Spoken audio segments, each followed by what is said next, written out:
Hello everyone, and welcome back to Camera Creations, our lovely little podcast where the five of us now talk about cameras, photography, and sometimes with a themed approach to our little podcast.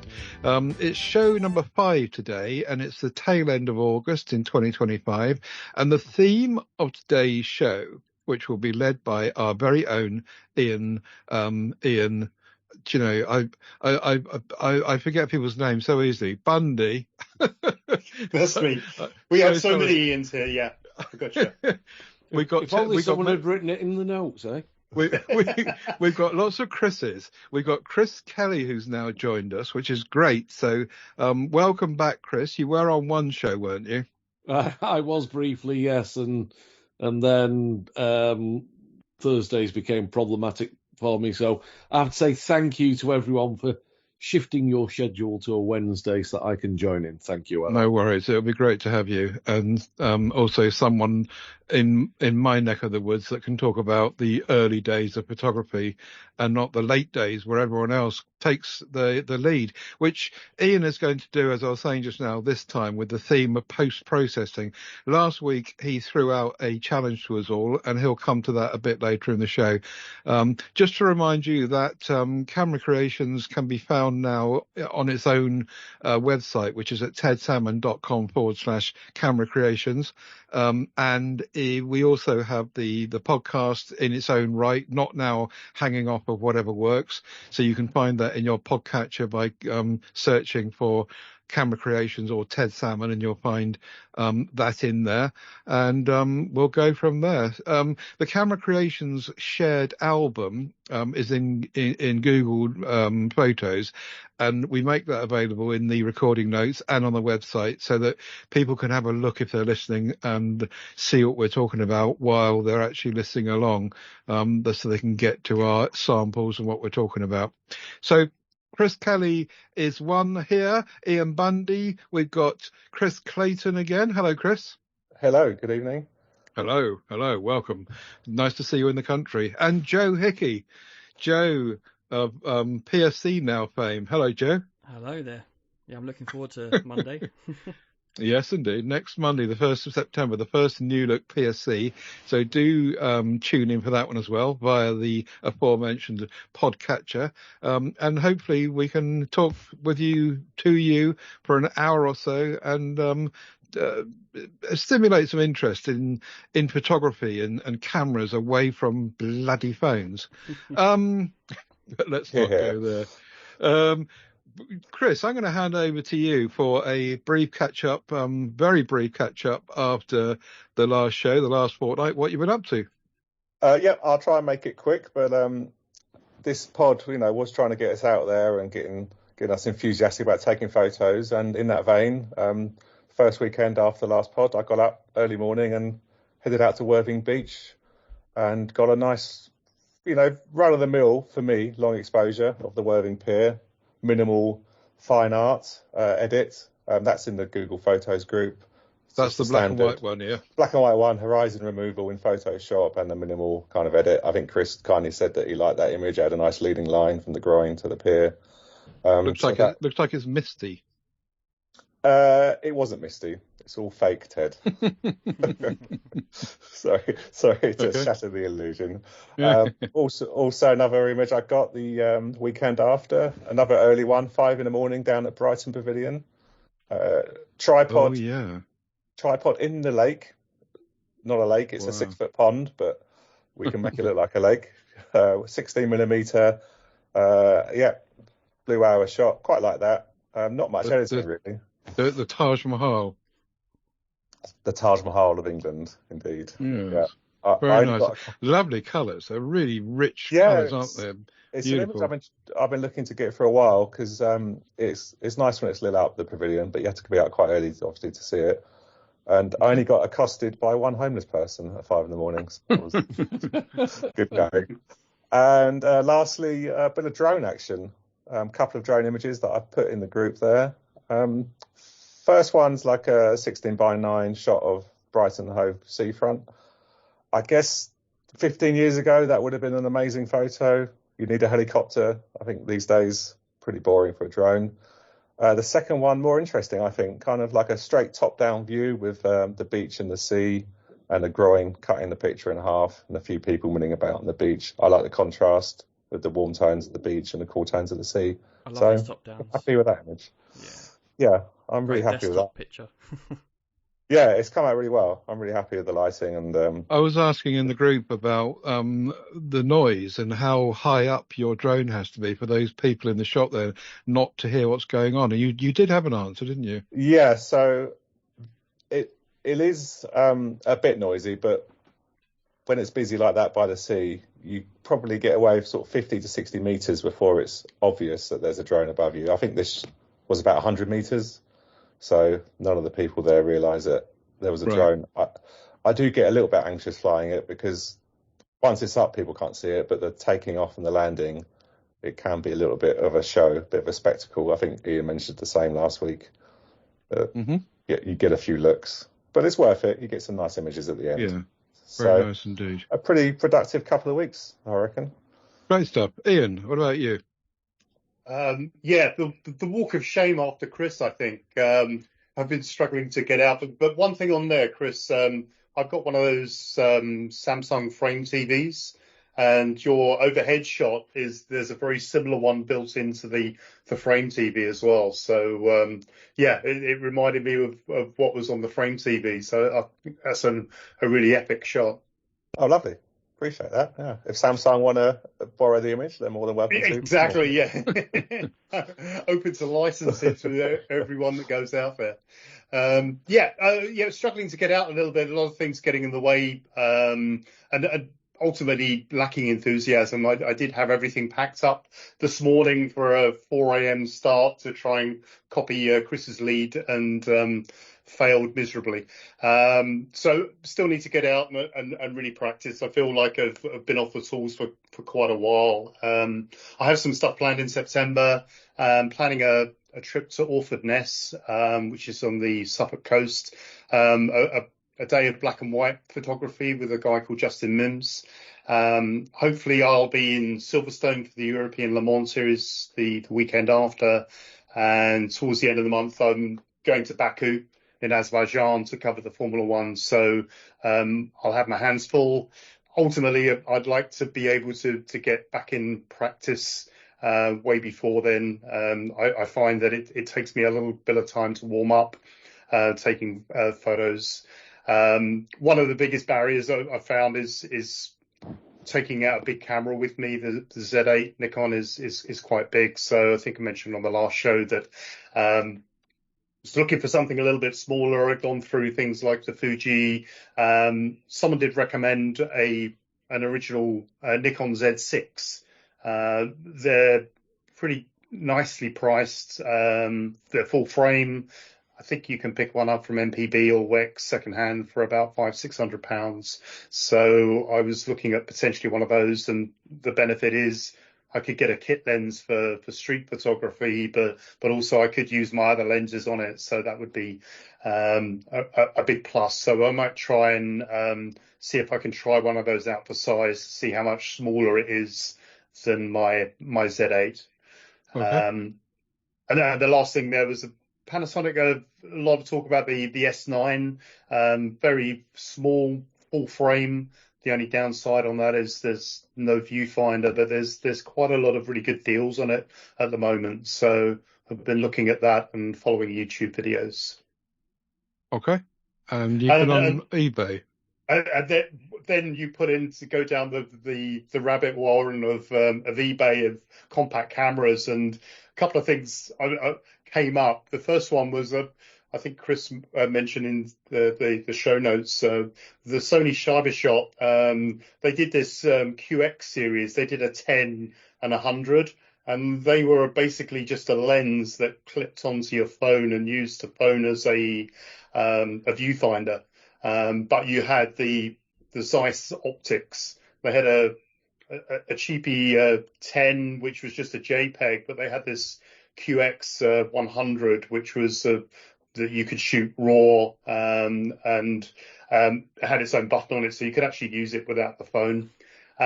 Really appealed, really quite keenly priced. Followed a couple of videos around, is it worth it in 2025? And I think the answer is no. The connectivity is atrocious. I don't know, Chris, if you've got any thoughts on where you have the 10? We've got to read his comment. What the bloody hell is this thing? Yeah, that was my comment about the 10. Oh, yeah.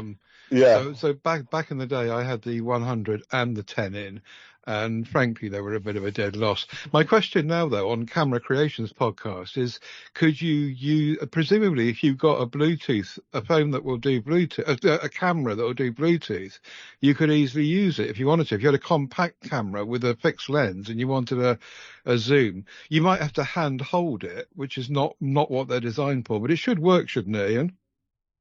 I think I saw on the video on the QX100 that, yeah, you could still use it. There's a button on it and the zoom on it that you could use it. And I think the optics are very good, but the connectivity in the app, which I think Sony are never really renowned for their the apps that they provide for their cameras, that was a downer. So it was a nice idea, and put it down to, I would have liked one of those back in the day and would have got frustrated with it.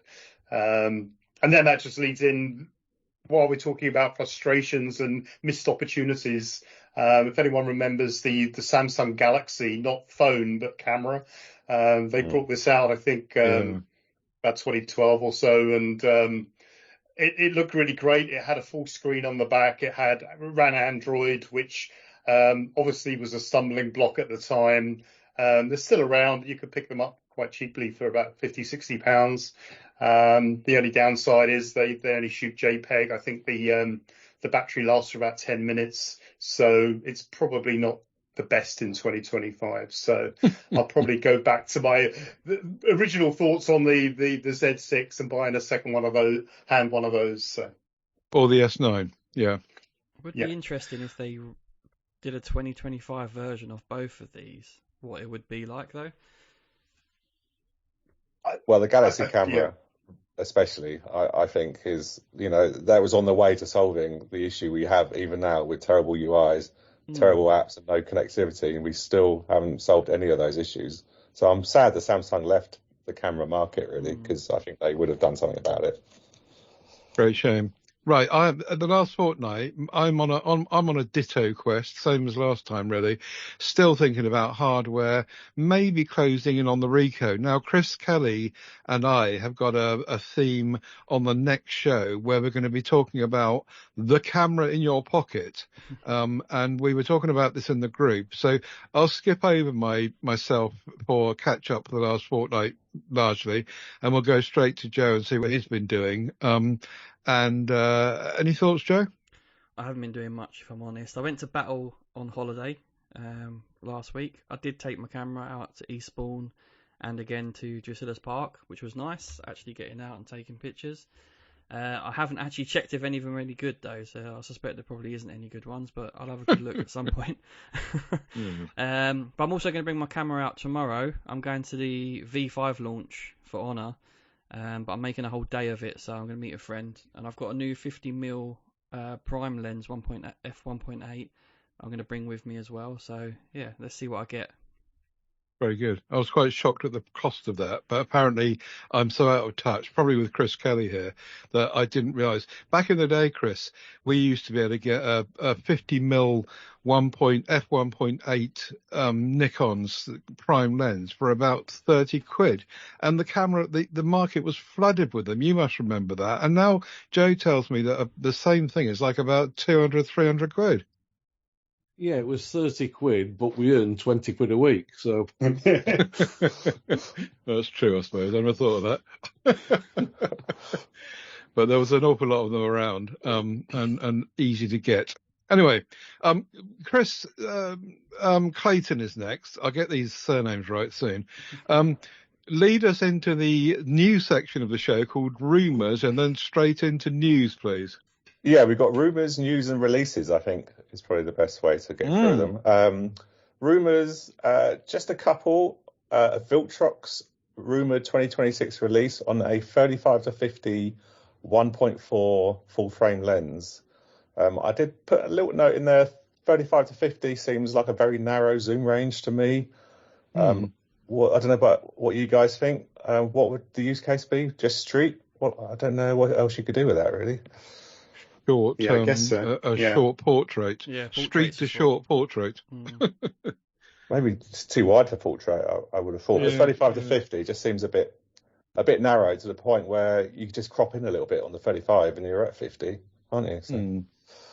So, you put in there, Ted, you've got a 36 1.2 rumoured? 56 millimeter f6 f1.2, which made my ears prick up because that's exactly the same specs as the one I got for my Fujifilm camera about 10 years ago. But presumably Viltrox are knocking this out for significantly less money than Fujifilm were charging. I remember back in 10 years ago when I had plenty of money to throw at it, and it was silly money. But I'm sure this Viltrox one, I've never heard of Viltrox. Have you, Chris? Yeah. They've been around for a while. Okay. I was just going to say, it's clearly someone much newer than when I was playing around. Where's this from? Is this Korean, Chinese? They're Korean, I think. I'll have to look that up. Sorry, I don't know. It's on my head. One thing I was thinking with about sound effects. What a lot of people might do is sell their 35 and 50mm primes for this lens. I don't know. It saves you carrying two lenses, doesn't it? I guess. Chinese. Yeah. Chinese. But the 56-1.2, I had that as well, Ted, the Fuji, and it would take some beating. Even it was a bit older now. It was amazing. Even though I didn't have full frame, which was really annoying, the results I got from that, I was after stupid narrow depth of field, and I got it. It was fantastic. Yeah, I've got some really nice street shots with that lens. It's still revered as an all-time classic, so they'd do well to beat that. One other rumoured lens is Sigma, going for their massive bokeh primes, this time with a 135mm 1.4, which would be a first for the mirrorless era, I believe, unless everyone knows different. When I was reading about this lens, they said at a subject distance of 3 meters, an 85 1.4 gives you 10 centimeters depth of field, whereas this lens, the 135, would only give you 3 centimeters. So that's an insane depth of field. Yeah. So maybe nice and fast, isn't it? Yeah. That's the kind of lens I'd really like, getting out and doing some street in London. Back in the day when I had a Nikon, I had a 135 f2, and that was kind of beautiful enough in terms of narrow depth of field. But if you're taking it down to 1.4, another stop down, that'd be fantastic. Good for you. I've used the Sony 135 1.8 a fair bit. I don't know if you used that, Ian, when you had Sony. No, I didn't. I guess that Sigma's going to be quite a beast, isn't it? Yeah, well, the Sony 1.8 is a kilogram already, so I don't know how big this is. Heavy one. Yeah, but this is slated for a September 9th release, so by the time the next pod comes around, we'll have full information on that. Okay, great. That's it for the rumours. The big release yesterday. I'm sure your YouTube algo was full with Hasselblad news.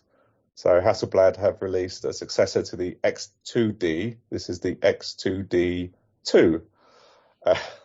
This is their range of medium format 100 megapixel cameras. It's also a robot on Star Wars, that one.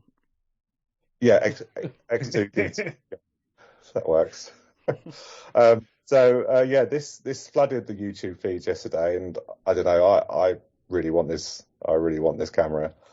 The good news is it's cheaper than its last model by a massive £800. So it's only £6,400. Absolutely. Any takers? I'll take 3. And then you've got to buy the lens. Yeah, we'll get to the lens. But I'll reach out to Hasselblad, see if they send us all one each. They sent their last one out to YouTube going, so maybe. But there's some key specs that I think other manufacturers should really start taking notes. The big one is a 3.6 inch HDR OLED screen as the EVF on the back. The viewfinder on the back. 1400 nits. I mean, this is something that every modern camera hasn't really caught up with. They're still using knackered old LCDs at 720 resolution. And Hasselblad are putting in a 3.6 inch OLED HDR screen that's brighter than my TV. So, except that the life expectancy of an LCD is going to be much more than an OLED. You might have burning issues for sure, but yeah. I guess if you've got that kind of Hasselblad money, maybe you're not too fast. Let's buy a new one. But that's a big deal. Another one is the 10-stop IBIS system. IBIS being in-body image stabilization. This is similar to the IOIS you'd get on a phone, on a camera. So it stabilizes the lens. It uses I think it uses magnets, some kind of magnet technology to do it. But stabilizing a medium format sensor to 10 stops is crazy. And I saw a few YouTube videos yesterday, and people were getting 4 or 5 second handheld shots with this camera due to how good the IBIS was. And for me, that would be massive. I mean, for Stunning creative street photography, I mean, opens up a lot of doors. So that was a big standout. So when you move to medium format, Chris, and possibly the other Chris as well, we know that if you crop down a sensor to 1.5 or 1.6 times, then it screws with the aperture. But how does that impact it when you go up the other way, make the sensor bigger to medium format? It goes backwards. Backwards. Okay. Yeah. To confuse you even more. So that'll probably bring us onto the lens that they released at the same time as this body, which was the 35 to 100 2.8 to 4. In full frame equivalent terms, which you'd be used to, Ted, that is a 28 to 76. Right. So, yeah, you have to go backwards rather than forwards like you would with an APS-C.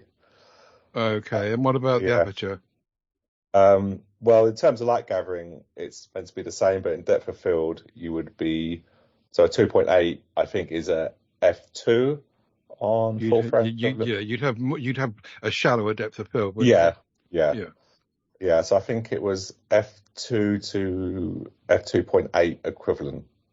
Okay. So that, yeah. So, Chris Kelly, I know that you've used medium format back in the day, and you did some wedding work and all that sort of thing. And I dabbled with some cheap medium format too. Any thoughts on this whole moving the other way, up and up and up? I guess the question is, who's going to use anything with this, resolving power, other than someone who's doing advertising to stick on a hoarding that's, 25 meter diagonal hoarding or something? YouTubers. Yeah, I was going to say YouTubers as well. yeah, so that people can watch it at 1080p on YouTube. Exactly. Get it?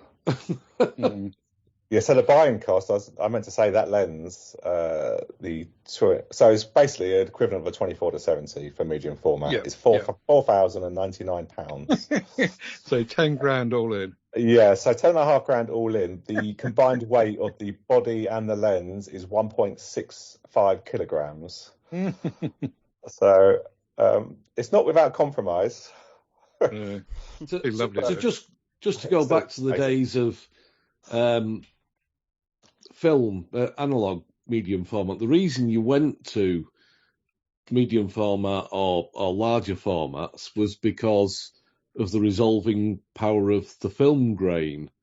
And when digital first came out, your PPI on your sensor was pretty bloody awful. So you effectively got really grainy images with the early digital. But digital these days is way beyond what film used to deliver in terms of resolving power. So the need for a medium format digital, I don't get it. No, I Right. think it's studio photographers, the only people that could really benefit from this. But it's just a Even nice to have. your top quality good, because again, one of my other many jobs, I worked in the print industry and doing production print for marketing and magazines and all that sort of stuff. Worked in that world, and even there, a full frame digital SLR will way outperform the print resolution. Yeah. I completely get the point, and you're quite right. But then you've also got people like Chris Clayton, who just wants, for his own pleasure, to be able to see something so amazingly huge and with great potential. He may not be making a hoarding to put up on the side of a building, but he just gets a lot of pleasure from using it. And I guess for some people that's enough. Oh, don't get me wrong. If I had the lottery win, I'd be straight down the shops. But Yeah. Point I taken. mean, I have used when I was in Japan. I had a good go with a Hasselblad in the shop. They just let you pick one up and have a go with it, and it's a totally different experience. Like the UI is like a phone, the screen's responsive, and by all accounts, this is even better. So you do get what you pay for, I guess. You better start saving. Right, what else we got, Chris? Okay, let's get through the releases. The Sigma 200 f2, which we spoke about as a rumor last show, is now announced and launched. So it's a 200 f2 prime lens. It will cost you £3,000. My prediction of £1,600 was very optimistic. Way off. £3,000, 1.8 kilograms. For me, I don't understand the use case. It's too short for sport unless you're indoors. But then Sony do a 50 to 150 f2, which for me would make more sense. Ian, you're the sportsman. What do you reckon? It'd be quite limiting, I think, from that perspective. It hasn't. I guess I think we mentioned it last time for football and things like that. I think would be quite good for sports for getting that some nice bokeh on there. But for if you issued it for work, it would be fine, I think. But otherwise, I don't think I'd be investing my money into it. Would you, given the choice, would you take the 5150 over the 200? 5150. I would. I like the flexibility of the zoom, especially if you're there from a certain point that you can't get up and go forward or go backwards. Then I would go for a zoom rather than a prime all the time, I think. Yeah. Agreed. Anyone else got anything to say on the Sigma, or should we move on? And I think we covered probably much of it last week, didn't we? Okay. So the F2 being the same, you're right though, Chris, for certain. Yeah, sure. One more release is Nikon have released a second generation 24 to 70 2.8. These are always big release lenses because they are probably the most popular lens on mirrorless systems. Standard zoom, catch-all lens. Quite pricey, £2,600. Even compared to its competition, a little bit steep. It is very light, 675 grams. That puts it even lighter than Sony, which was already light. A little bit bigger because this has an internal zoom, which is the only one in the class that does, which I think is quite a big deal because, it gives you confidence with weather, rain. You don't have to worry about getting moisture inside the lens. But £2,600. The Sony, which I have, the 24 to 70 GM2, I own that lens. That retails at 1,800. So quite a big difference. But Ian, you're the Nikon shooter. Any interest in this?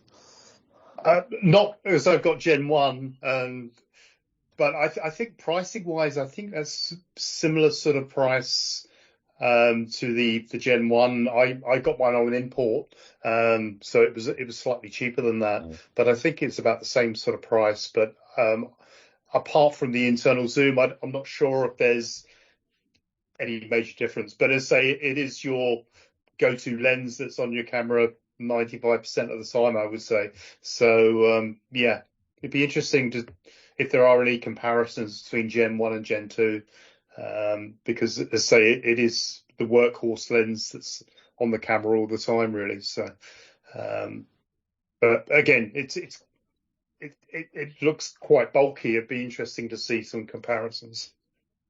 Yeah, it looks quite long, but, Yeah. but quite light as well. So I don't know how they've managed that. I will say that the Sony I have, all my best pictures were taken with that lens.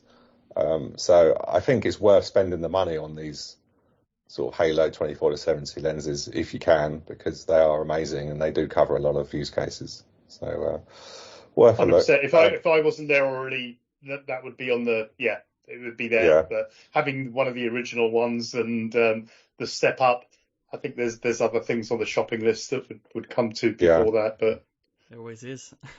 Yeah. Long I mean, list. you did say you got yours from on the grey market. I also got mine. I got mine from a place called E-Infinity, and the price was £1,100, which is a £700 saving. So if anyone's looking at these sort of new lenses, have a look for the grey market options, because the savings are ridiculous. There's a lot of fear though doing that, isn't there? There is a 3-day period when it's on the boat where you do get a bit anxious, but it's always worked out well for me. Yeah, I was trying to work out who I used. I'm sure if it was Cotswold Cameras or something like that. It was very one of those importers that they say that they have all of the warranty directly with Nikon in the UK, but again, it's not a UK. It's I don't trust from Cotswold Hong Kong. cameras. They say they're from the Cotswolds, but it all comes from China. So yeah, exactly. That's all the releases covered. There's a couple of news items. The first one is the much maligned Fuji X-Half, according to a story from Petapixel, has topped the sales chart by a long way at Macca in Tokyo. This is a camera which I detest, but I don't know, Chris, what do you reckon? I don't know if you've seen this one. This might be more of a tactile experience you're looking for. No, not up my alley. That Up your alley.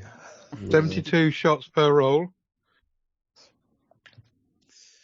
No, I think. Sorry, go on, Chris. I think I briefly played with one way back in the day, but so again, in terms of quality, you're halving your negative size. You're quartering your quality. Well, this is a 1-inch sensor with they just locked on its side. So Yeah. I don't like this camera, but the Japanese people love it apparently. Yeah, well, they would, wouldn't they? Because They Japanese would, people like cutesy stuff, and it's all very cute and lovely and very teenagey, girlyish. And I can see completely why they love it. This is the same reason they love all these instant cameras and Fuji Instant and all those kind of, because and they market them purposely to be bright colours and everything. They haven't done that with this one, but the Japanese, you should know, Chris. I mean, you've been in Japan enough. That's just what they like out there, isn't it? Yeah. To be They fair, like their that commercial sort of culture has got popular everywhere. So K-pop and anime, Fuji is popular everywhere. All that It's the film. It's the film bit I don't get though. It's like if this was the same thing but in digital, you'd say, well, okay, but it's film. You've got to buy film. No, it's digital. No, this is digital. It is digital. Oh, it is digital. It mimics film. Oh, sorry, Yeah. I thought it was actually film. It's a Okay. gimmick. No, what they do this stupid thing where they put like a countdown timer on it, so you run out of digital photos, and then You don't have to right. do that though. You can choose to just shoot. Good grief. I mean, it's ridiculous. Oh, well, I misunderstood that. Sorry. Okay. Yeah, no, but your point stands. It's, Let's stick to Rico. yeah, okay. You've been eyeing out the Ricos, Ted. So quick I one. have, yeah.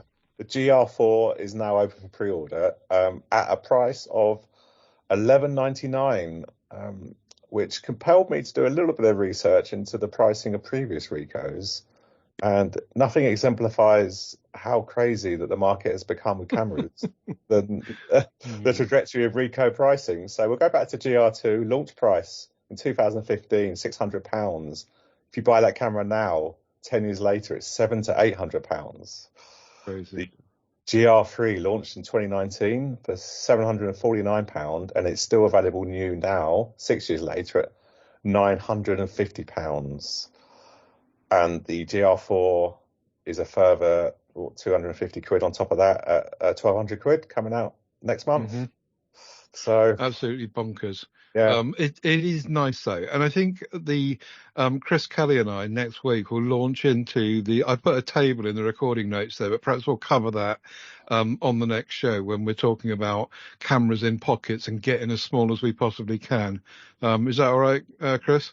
Yeah. Is that all right with you, Chris C? Yeah. I mean, I had a Ricoh for a short period, so I can interject my brief findings with that. We'll launch into that next week because we've got a busy show this time, and we haven't got to the main theme yet. You've got one more story. Have we? Sigma 12mm. Sigma, this isn't for me, but maybe for somebody. Sigma 12mm APS-C 1.4 prime lens. Apparently it's very good, but I'm not interested in APS-C. So that's all I've got to say. Anyone else? Okay. No. 18mm. For you, Ted, that's an 18mm 2.1. Oh, thank you. Phew. Someone's talking my language at last. Right. An 18mm is nice if you want to go and do a bit of landscape and all, a bit of architecture and that sort of stuff. So it'd be That's good vlogging.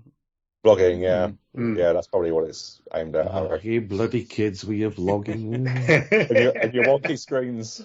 Now, before we get to the main topic of the show and hand over to Ian, Chris, Clayton, did you want to quickly cover your hot topic?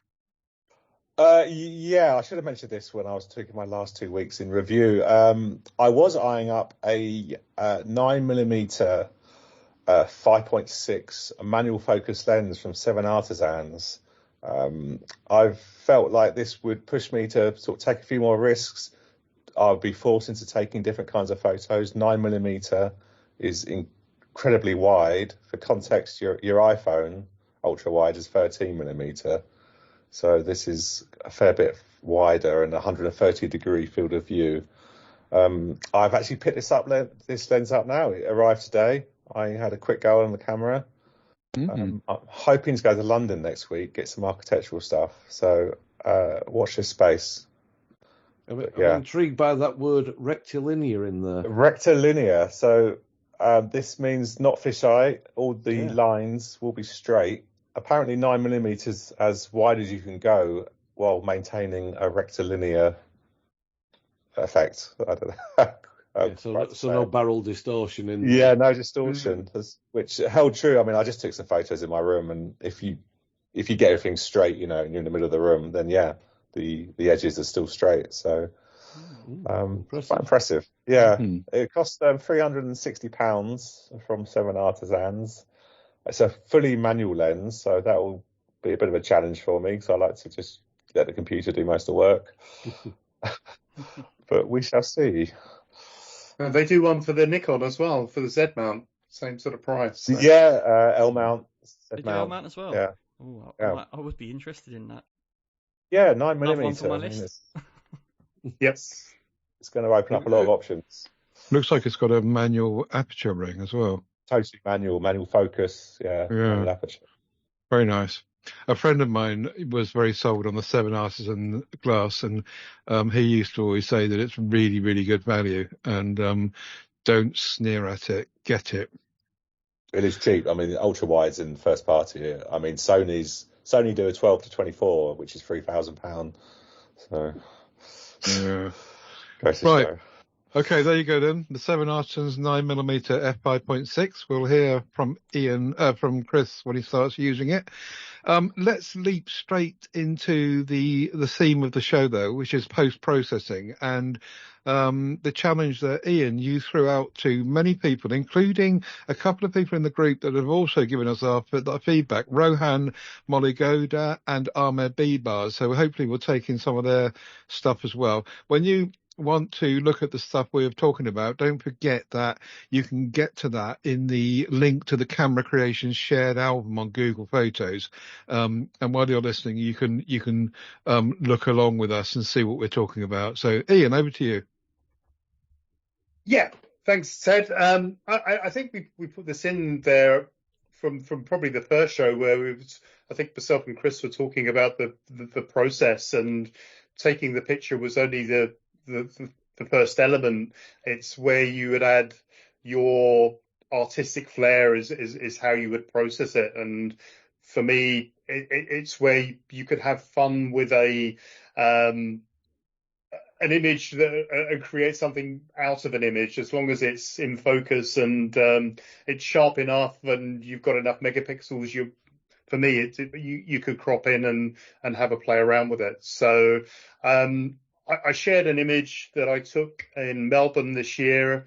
I was lucky enough to borrow the Nikon 2.8 400mm prime lens, which is still £14,000 in the UK.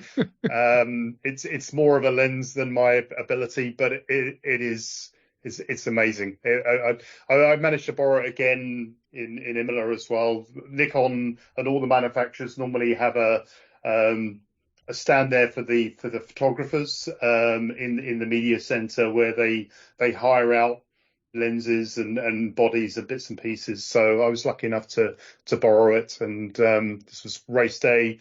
I got absolutely soaked to the skin. It absolutely chucked it down. I was just there in a t-shirt and with a plastic bag over this £14,000 lens that I was a bit worried about. But anyway, it went back, and I've had no comeback since, so that's good. So thought this was quite a good one. It's not a super dynamic panning shot. It's just a rear shot of the cars coming into a corner behind the safety car, and was interested in how people would process it. Anything from having Lightroom to Affinity Photo to even Snapseed. You can put your feel on this and put a crop on it. So from the original one, the original RAW that's in the folder, I'll go through my thinking first, and then I'll go through the group and look at the different images. So for me, I wanted, because there was quite a lot of detail in there, I thought I could crop in and wanted to have something a little bit more dynamic. So cropped out the rear car and was sort of really focused in, and wanted to get a tilt and a Dutch tilt, but also tried to get the rule of thirds in a little bit as well, to add that. So within Lightroom, I've got a number of presets that I use. One I use for all motorsport. As soon as it's imported into Lightroom, the preset is applied to it for all the photos. And again, it's a very clean one that I use for commercial use. But with this one, I used more of a glow and used that, lightened up the McLaren car, a lot of clarity on that, and defocused the rest of it. Put a grad filter on the top and the bottom to darken it in, so it doesn't just look like a vignette, and cropped in a little bit on the car. Thought it was something different. Whilst doing that, I thought I'd ask ChatGPT to have a go as well, and just said, please have a look at this image. Please create a really dynamic image from that. And to be honest, it was a little bit boring. It brought some clarity to it, I think. That was the first image that you'll find there. The second one, I said, go crazy, crop it, do something really different. And it just did a bit of a letterbox on there. So I don't know if anyone's thoughts on that, but it was quite interesting what ChatGPT can do regarding editing. I mean, you could have put that in and got it to edit a batch to send off, but I thought it was quite interesting as an exercise to see what it would do. I guess if you was really stuck on ideas, it's a good way, but I think the human element's better, because I'm not really impressed with what it's done. No, it's. I mean, maybe the first one is for me. It's all about boldness and stuff. But yeah, it's interesting. I do see that there are a lot of people using it to do the culling. So at a race session or something like that, I could take for the race, I could take like 3,000 photos, and the first thing is culling through to get down to 100 or something like that, and using ChatGPT to just look through them, which ones are in focus, which ones are duplicates, and get that. I can see as now you're talking, a process. Yeah, absolutely. Save a lot of time, and then you could have a play around with it. What you've done with that, your first attempt, putting it slightly, skew whiff and sharpening it up and rule of thirds, it's just absolutely brilliant. I sat down to have a go at doing this myself, as we were all challenged to do, and I didn't have a clue what I was doing, and mine was just like a complete mess. But I did have the idea of making it darker. I thought I wanted to make it darker and I think similarly kind of pull out the brighter kind of shades and lights, but something went wrong with mine I don't know if you can see that, but it's got these little white lines all over it. Now I used Affinity Photo, and all I did really was use the sliders to slide things up and down and see what I found, what I liked the look of, Ian. So I don't know what's happened to that. Do you? No, I can see what you're going for. Again, that you've got the glow of the red of the brake light and everything, which is cool. Yeah. But yeah, I don't know what those artifacts have come up on the screen. I think you're just unlucky or a very, very creative edit. Okay. And Chris, you've decided to take a very radical approach, haven't you? Yeah, I think we all approach these images with our own kind of ideas of what we want to bring to the image. So I go from like a landscape kind of point of view where I like to have a minimal scene. I like to remove distracting elements, and I've got a real OCD issue of overlapping elements. And the safety car, the Aston Martin in front of the lead car there, I've just found really distracting. So I thought the best way to deal with that would be to remove it completely. And then it would just focus the attention on the layering from the car at the back to the car at the front. And you've got sort of leading line, if you will, between the two cars. But that's just my OCD, I think, I just really don't like elements going. So what were you using that has filled in the background as it has done? That's Photoshop. You just select the object and then you remove it, and then you do a little bit of tidying up. It made a bit of a mess of the spoiler on the rear car, but easy enough to fix.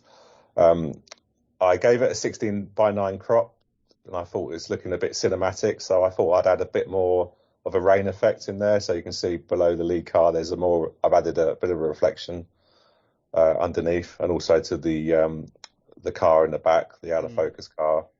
I've also added a sheen to the road. It leads you to the main subject as well. Yeah, I haven't gone too overboard with that. I've just done a little bit of reflection that wasn't there in the original, just to sort of make it look a little bit more kind of moody and cinematic. Cool.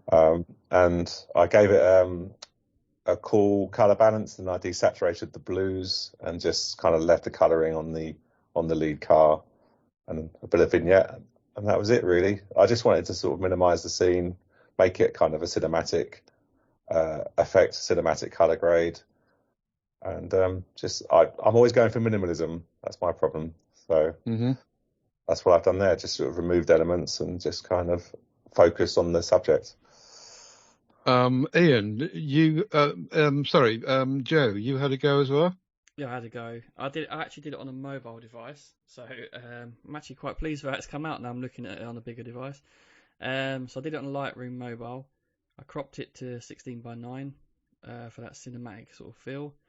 I've darkened lots of areas of it with different masks. And I desaturated the blues a little bit and changed a few of the colours as well.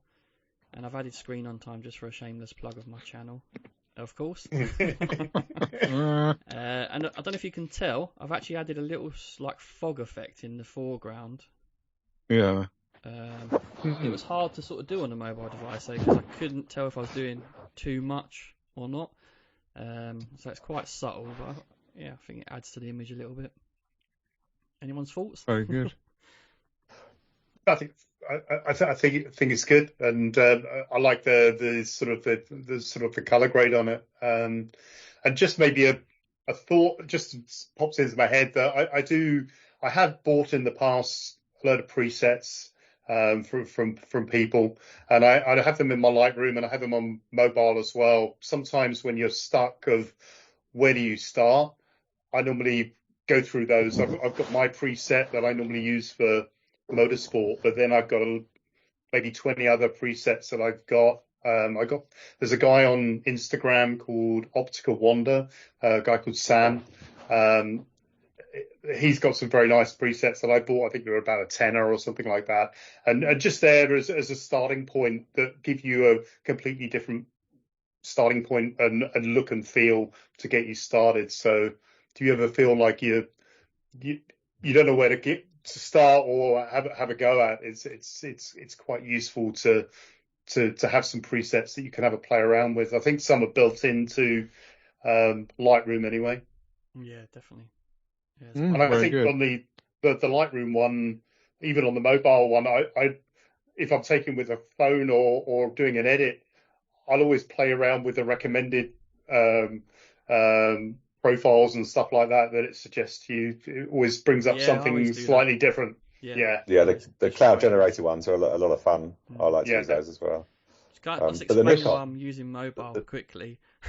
Yeah. It's because I paid for it, and I don't want to until that mobile subscription ends. I don't want to pay for the one for the laptop. That's basically why.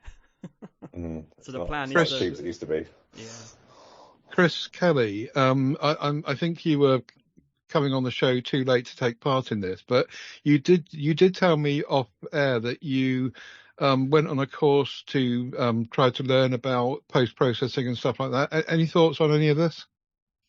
Yeah, just to give my bit of background, so I got into digital probably about 2005. I got a Nikon D100 back then, and started playing around with Photoshop.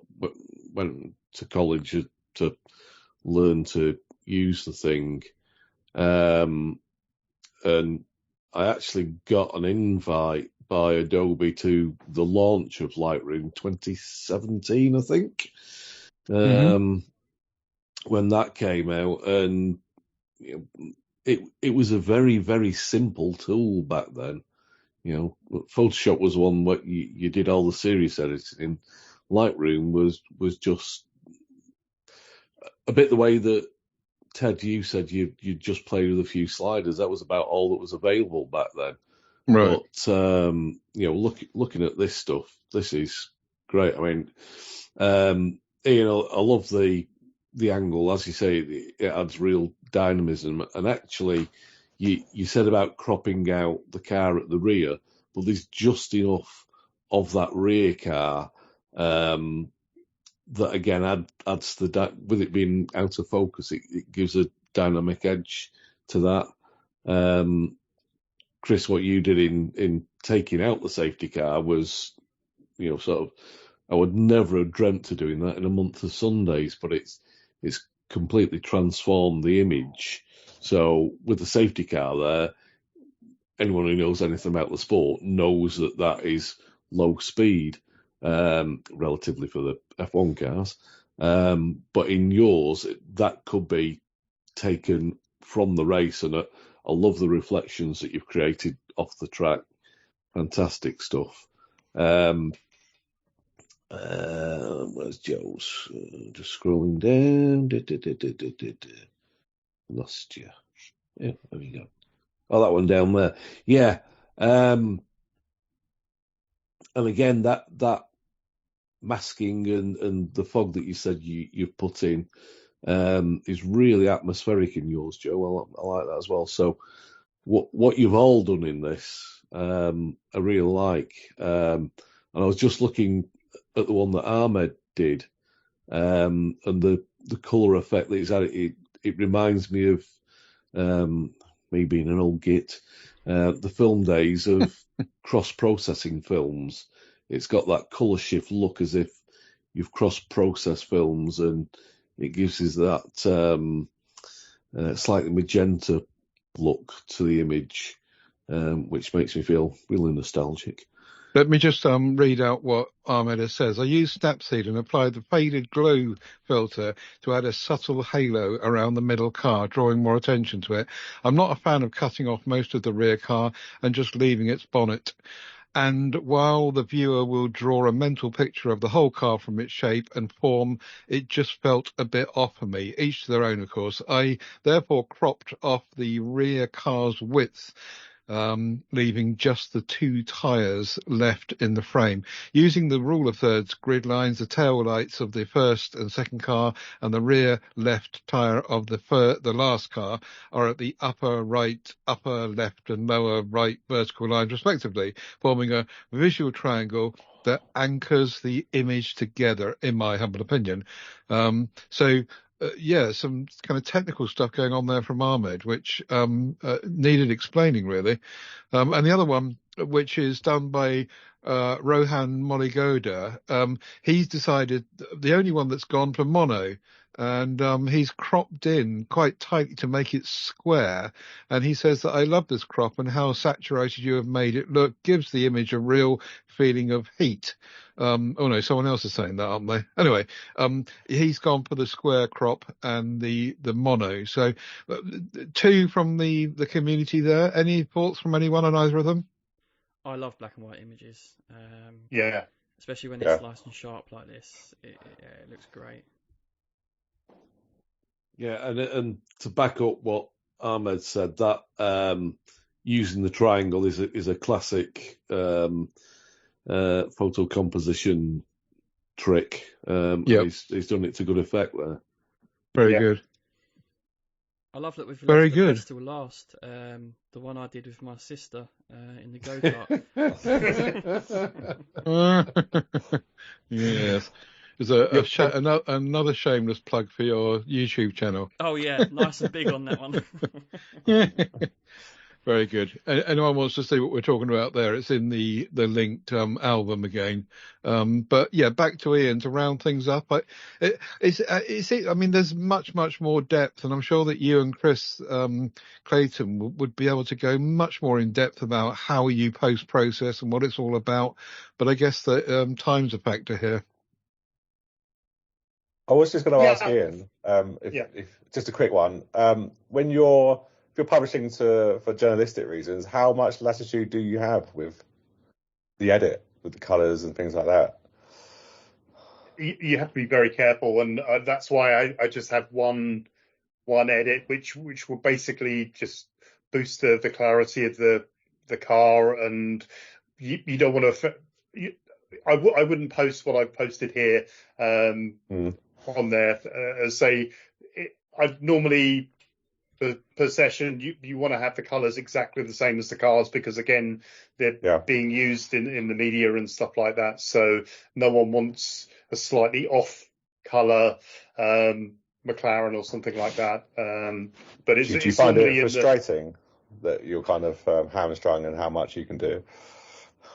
I think it takes a bit of the love out of it. It takes the passion about motorsport and photography, and the two coming together is epic. But I normally find in a race weekend, I'm head down, and you don't get an opportunity to enjoy it or know what's happening in the racing or anything like that. You're head down that I need to produce these images, and they've got to be away as quickly as possible, because the other media outlets, the people like Getty and those agencies, that they're using Starlink at the track. So as soon as the images are taken from the camera, they're uploaded, someone edits them, and they're online within seconds of the shot being taken. So it is a bit of a race, but it's that nice time afterwards, once you've done those images that you can revisit. And it's like times like this where I can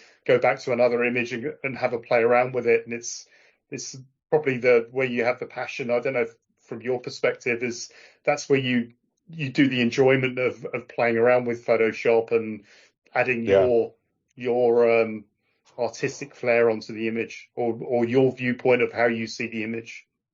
Yeah, so removing entire cars is probably not. It's probably frowned upon. Yes. I from a layman's point of view, pretty much, I must say that I really like what you've done with it, Ian. I think that's really pulled up the best image. No offense to anyone else here, but that's just amazing. Really, really transformed that picture into something special.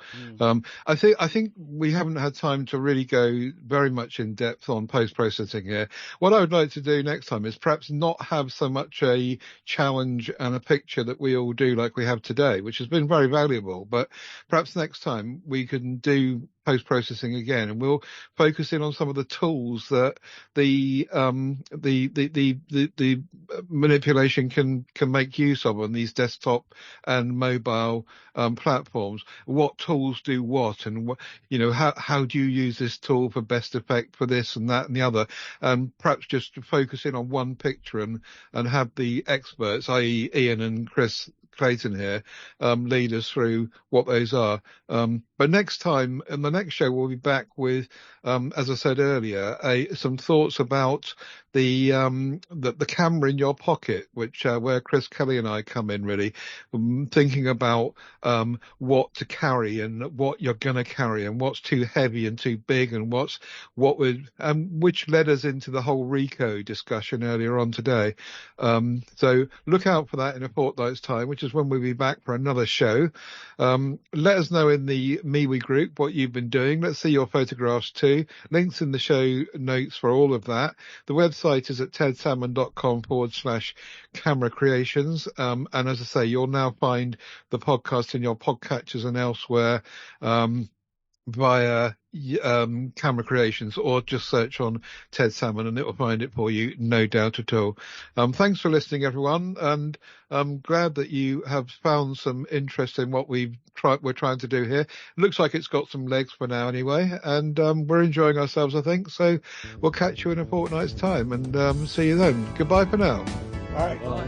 Bye then.